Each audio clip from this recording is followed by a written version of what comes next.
Yo, what's up, Jesse? This is a demo video for you for your HK47 Droid.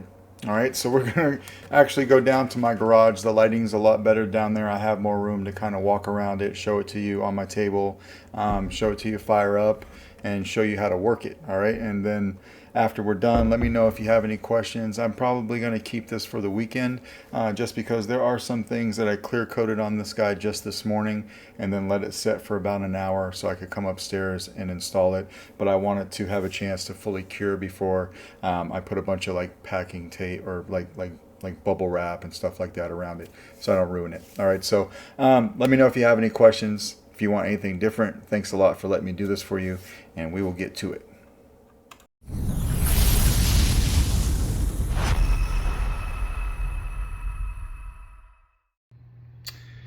Yo, what's up, dude? We are going to do the demo for my garage again, really because it's got the best light for what I'm about to show you. Not my K2SL. We're gonna go over your HK47 Droid from Droid Division. All right, so I'm gonna flip this camera around and we will get to it. Here it is. So I'm gonna try to give you like a 360-degree view. I know I've shown you a lot of pictures, kind of like over communicated the process.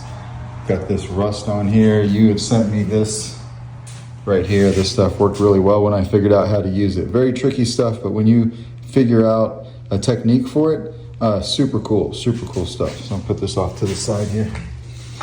And of course that's what I use. So I use the Duplicolor copper on top, a few different sanding and priming until it was smooth where I liked it. Then I went over the primer with a Duplicolor chrome. Then I put some liquid latex over all the places that I wanted it to chip. Let that dry. Then I sprayed over with a Duplicolor copper. I let that dry. And then I did a few different techniques of that rust by Dirty Down until I got the effect that I wanted. I thought I had this done the other day, but then I did this base today and I liked the rust effect on that better. So I went back and I repainted this guy, just put some added rust on it. So I designed the base here because you just wanted the bust. Okay, you didn't want the full body. I went ahead and designed this kind of to like emulate his shoulders. I could fit this little motion control in here. So this is glued in. I'll show you the bottom here in a second. There's that. You got the mouth. Of course, it's vented for sound. 28mm Smoker's Outpost speaker in there. You got a 15 pixel accent strip right here underneath some diffusion. Another 15 pixel strip here underneath some diffusion. Sit in my stool. Turn this around and look at it this way. These are actual bolts from the instructions from Droid Division on how to fit it to the neck. You can tilt the head up or tilt it down. It won't move side to side though, all right? So that's what that looks like there. Coming to the back. This is your barrel connector for your power that we're gonna line up here in a sec, or fire up here in a second.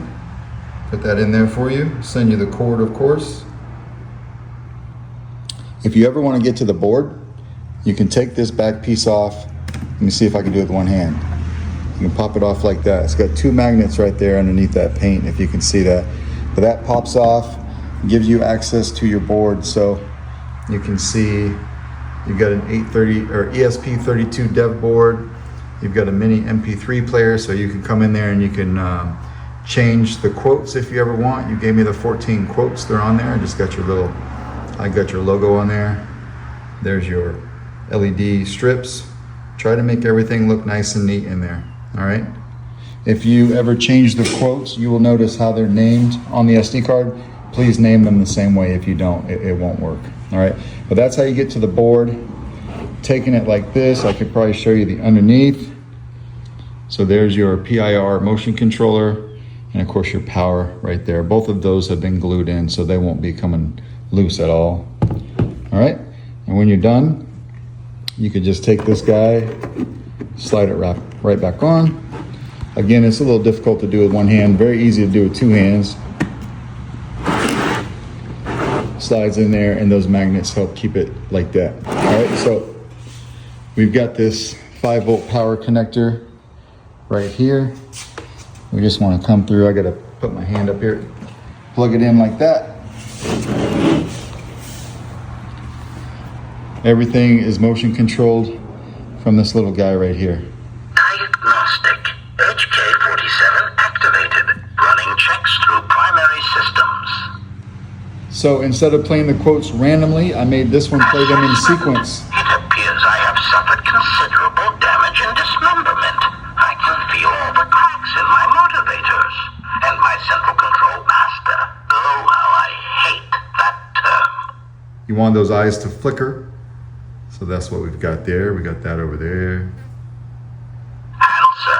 Yes, master. HK47 is ready to serve. The eyes will stay on for 10 seconds, and there's a 10-second delay on this. I have detected hostiles. Now is not the time for conversation. So you can set this off every 10 seconds by going like this or walking by it. HK47 is ready to serve, master. Every 10 seconds. Query. Is there someone that you need killed, master? Just walk by this thing. Statement.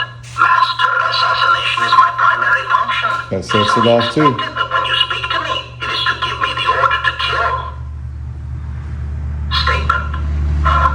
You wish to conduct an interrogation? Very well. Proceed. Statement. Oh, yes, master. That came out pretty low. The only reliable means by which truth may be obtained, or so I choose to believe. Statement. Master, I must Gonna go ahead and unplug this. to be working. Now there is a black antenna that I forgot upstairs. I'm not gonna glue that in. It just slides right in here. I'm gonna leave that to where you could just, I'm basically gonna package it separately. So when you get this, you can take it out of the package. You can glue it in if you want, but if you slide it in that hole right there, it stays in there pretty firm. It just runs the risk of breaking it if I were to glue it in right now because, you know, it sits up about that tall or whatever. All right, but that is your HK47 bust. Hope you like it, my dude. Thanks for having me do this for you. It was a lot of fun.